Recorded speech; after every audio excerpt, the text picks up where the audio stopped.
Sebenarnya, siapa Dr. Lois ini? Pasti tak sedikit yang mempertanyakan identitasnya.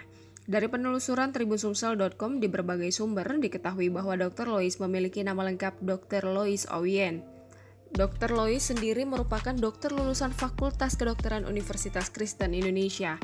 Ia lulus dari Fakultas Kedokteran Universitas Kristen Indonesia pada tahun 2004. Kemudian, Dr. Lois melanjutkan pendidikannya dalam bidang anti-aging medicine di Malaysia. Diketahui bahwa bidang keilmuan ini belum diakui sebagai bidang keilmuan dokter spesialis, melainkan hanya setara S2 di Indonesia.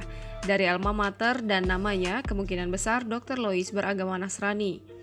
Akun sosial media resmi yang dikonfirmasi milik Dr. Lois yakni Instagram @dr_lois7 dan Twitter @lsowyien. Itulah profil singkat Dr. Lois Owyien yang kini heboh jadi perbincangan publik.